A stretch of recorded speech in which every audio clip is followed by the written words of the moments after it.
सबको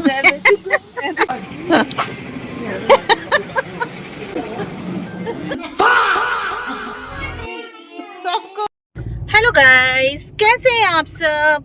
हम सब तो बहुत ही मस्त हैं क्योंकि आज मैं और मेरी फैमिली जा रहे हैं एक स्पेशल जगह। तो शायद सबको पसंद है, मुझे तो पसंद है ही, बाकी मुझे भी सब है ना अंशु? यस। दुबे जी ससुराल गेंदा फूल। मम्मी को कुछ भी नहीं पता है, उन्हें देना है क्या? सरप्राइज। मतलब हमने कुछ भी नहीं उन्हें बता रखा है कि हम आ रहे हैं। प्लान ऐसा था कि हम कल मॉर्निंग में निकलेंगे, लेकिन हम लोगों ने सोचा कि नहीं, आज ही चलते हैं तो कल का दिन भी मिल जाएगा। तो हमने बस निधि को बताया है, मेरी छोटी सिस्टर को, और हम निकल आए। अभी हम पहुंच जाएंगे, मतलब अभी बज रहे हैं 4:30 और हम लगभग कितने बजे तक पहुंच जाएंगे दुबे जी? हाँ, 9 तो बज जाएगा, 9 से 10 तो बज जाएगा हमें जाते जाते रात में। गाइस एक्चुअली हम एक भैया ने कंफ्यूज कर दिया। गूगल मैप तो सही बता रहा था, लेकिन हम थोड़ा किसी से पूछ लिया हमने, क्योंकि कंफ्यूज हो गया। एक सिटी के अंदर से जाता था रास्ता और एक हाईवे से, तो बोला यहाँ से सही पड़ेगा, आप यहाँ से निकल जाइए। और हम आ गए सिटी के अंदर वाले रास्ते से उन भैया की बात मान के। अब यहाँ से डिस्टेंस भी बढ़ गया और टाइम भी ज़्यादा लग रहा है। अभी 6 बजने वाला है और अभी हम कहाँ, रायसेन ही क्रॉस किया है। बहुत लंबा टाइम हो गया ज़बरदस्ती के। ऐसे नहीं करना चाहिए, जब कंफर्म नहीं हो तो बिल्कुल भी नहीं बताने चाहिए रास्ते की। बीच बीच में काम चल रहा है पुलिया का इस तरह, तो पता नहीं है, काफ़ी लेट हो जाने वाले हैं हम तो, ऐसा लग रहा है।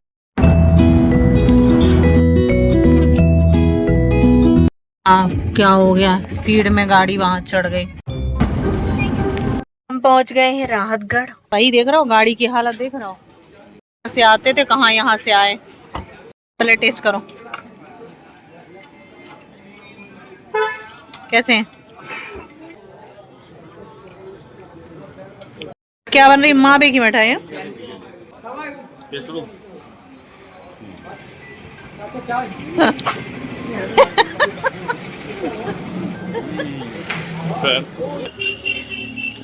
इसी को ले लेते हैं। ये पहले हमने समोसे मंगवाड़े खा लिए, इसी के लिए लेट्स। इसी के साथ एक छोटा सा प्रैंक भी करना है हमें। बज गए हैं मतलब 9:17 हो गए और अभी हम सागारी घूम रहे हैं। पता नहीं हम कब पहुंचेंगे आज दमो। ऐसा ना हो मम्मी सो जाए। सो ही जाएंगे मैं। तुम तो बता दो वालों को। नहीं यार अभी तक आए नहीं है मुझे तो।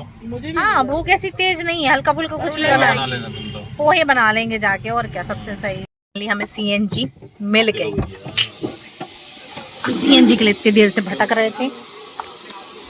सीएनजी भरवानी थी गाड़ी में, सीएनजी की नहीं।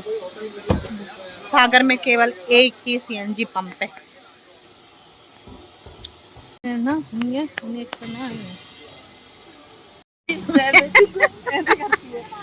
लोग कितना बड़ा बना रखा है ये। बैठ जाओ, चलो बैठ जाओ आगे। मैं बैठती हूँ पीहू के साथ पीछे। गाइस कैसे आप सभी लोग? तो पीहू अभी पीछे देख रही थी और उसको ऐसा लगा कि कोई खड़ा है वहाँ पर। मैंने सोचा ये सोच कर कि पीहू को डर लग ही रहा है, तो थोड़ा उसको और डराते हैं। अरे कहना क्या चाहते हो? अपनी तरफ से एक एक हॉरर स्टोरी सुनाएंगे। तो ये स्टोरी है दिल्ली की।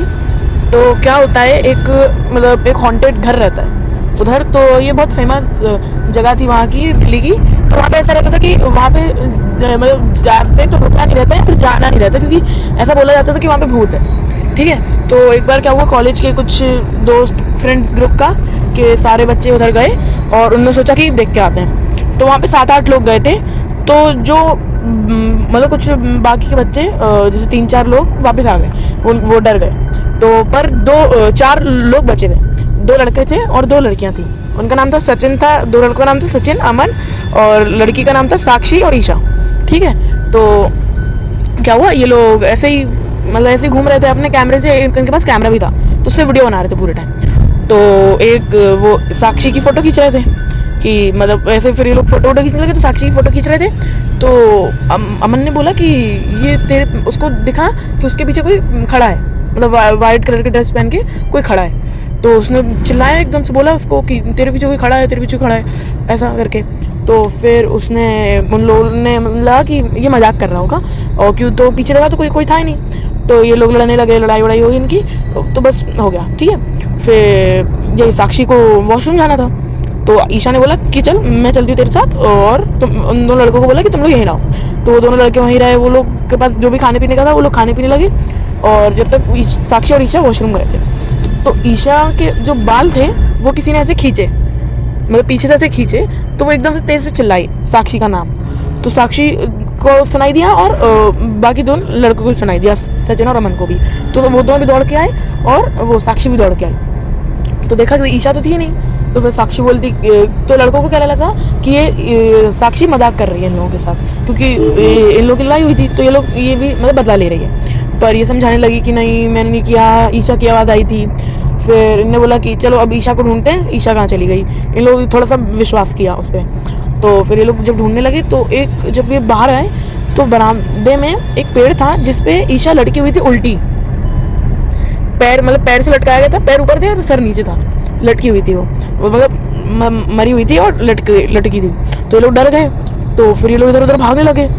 तो ये जब भाग रहे थे ना, तो जो सचिन है वो गिर गया। कौन है ये लोग? मतलब ऊपर उठ के देखा तो उसको ऐसे कोई सामने खड़ा हुआ दिखा। फिर उसने एकदम से चिल्लाया, तो एकदम से ऊपर मतलब ऊपर उसको गया और ऊपर की छत से वो लग के वापस से नीचे गिर गया। तो उधर ही उसकी डेथ हो गई, ठीक है। और फिर ये दोनों ने जैसे ही देखा, मतलब देखा पीछे कि सचिन तो ही नहीं, अमन और साक्षी ने। तो वो लोग भी डर गए कि ये कहाँ है, सचिन कहाँ है। वो लोग भी सोचने लगे क्या करें। और फिर ऐसे ही धीरे धीरे सचिन और ईशा को भी उस भूत ने मार दिया। हाँ, सचिन को मार दिया, सॉरी, अमन और साक्षी को, ठीक है। तो ये लोग मर गए। और फिर जो उनके बाकी दोस्त थे, अगले सुबह ये लोग सोचने लगे कि ये लोग कहाँ हैं, और क्योंकि इनका फ़ोन भी नहीं लग रहा था, कुछ नहीं हो रहा था। तो फिर इन लोगों ने पुलिस में कंप्लेंट करी, रेस्क्यू टीम के साथ आए। और फिर जब ये लोग ढूंढ रहे थे उन लोगों को, इन लोगों ने देखा कि जैसे अमन का गला कटा हुआ है, सचिन पूरा बिथरा हुआ है, मतलब पूरा मर चुका है, और ईशा लटकी हुई है, और साक्षी के टुकड़े हो चुके हैं। तो मतलब ये सब देख के सब डर गए। और फिर जब पुलिस ने वो कैमरा देखा जिसमें ये सब रिकॉर्ड हो रहा था, ये सब रिकॉर्ड हो चुका था, तो उन्होंने देखा, तो ये सब उन सबको दिखा, और ये रियल स्टोरी है, ये पूरी रियल स्टोरी है। इसके ऊपर एक वेब सीरीज भी बनी है। तो ये रियल स्टोरी आप जाके देख भी सकते हो, पर देखना मत। चलो पापा, आपकी बारी, आप सुनाओ कोई कहानी। कहाँ की बात? ये तब की बात है जब मैं जोधपुर में पोस्टेड था। जोधपुर में? हाँ, ये बात जोधपुर में हमारी जब यूनिट थी ना, जो उसमें जहाँ एम्प्टी एरिया होता है, मतलब जहाँ बड़ी बड़ी गाड़ियाँ खड़ी होती हैं, वहाँ वो क्या था, वो एरिया कब्रिस्तान पे बना था। पहले वहाँ कब्रिस्तान था, तो उसको हटा के फिर हमारा यूनिट का एम्प्टी एरिया बनाया गया था। तो वहाँ क्या होता था ना, मतलब मैंने सुना था ऐसा कि लोग बोलते थे कि गाड़ी स्टार्ट हो जाती है, कभी हॉर्न बजने लगता है, कुछ आहट सुनाई देती है। तो एक बार कब्रिस्तान था, मजार भी थी वहाँ, बनाई गई थी। इसी वजह से बनाई गई थी। तो एक बार मेरी ड्यूटी लगी वहाँ, मेरी भी ड्यूटी लगी। तो डर तो लगता था वहाँ, सुनते थे। तो मेरी ड्यूटी लगी तो सही में मैंने देखा एक गाड़ी स्टार्ट हो गई थी। क्या बात कर? मेरे सामने एक गाड़ी स्टार्ट हो गई थी। मुझे भी डरा, मैंने उठाया साथ वालों को, मैंने देखा यार आवाज़ आ रही है, कुछ ऐसा लगा जैसे कोई गाड़ी चल रही है। और हमने जाके देखा तो गाड़ी स्टार्ट थी। अच्छा।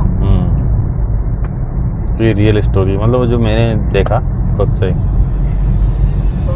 जाके फिर पीर बाबा को थोड़ा, पीर बाबा इसलिए बनाए हुए थे वहाँ, जो संभालते थे उस चीज़ को। तो ये बहुत होता था। हाँ, होता था, लोग बताते थे। वो मेरे सामने भी हुआ एक बार ऐसे ही। ऐसे तो नहीं होता है। हम पहुंचने वाले हैं 2 मिनट में, 11 बज गए हैं। हाँ, और हम पहुंचने वाले हैं। किसी को नहीं पता, निधि बस को पता है, बोल रही है किचन साफ है, कुछ खाना नहीं बना है। नहीं, इधर रखनी पड़ेगी, वो तो रख देना बाद में। आप चुप रहो।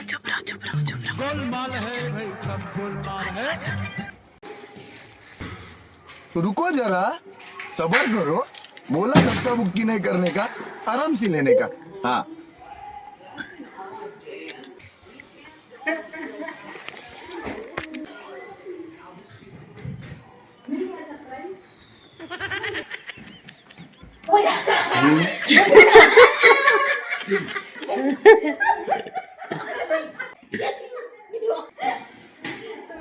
ये बाबूराव का स्टाइल है।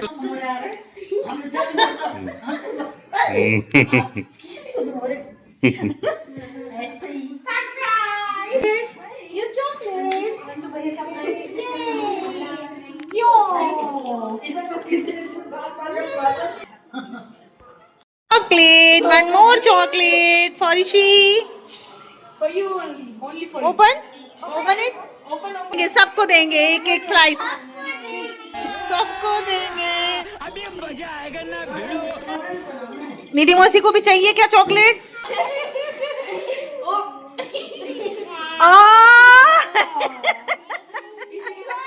ये क्या निकला इसी?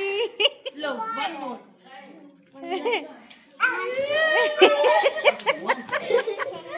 किटकैट में ये सारी चॉकलेट डाल दी, पता है उसके मस्त जोक मारा रे। गाइज अभी तो पहुंच गए घर, खाना खा लिया है, बहुत थक गए हैं, तो आज का ब्लॉग यहीं ख़त्म करते हैं। अगर आपको पसंद आया हो तो प्लीज़ लाइक शेयर सब्सक्राइब करना ना भूलें। Thank you so much, good night, bye bye.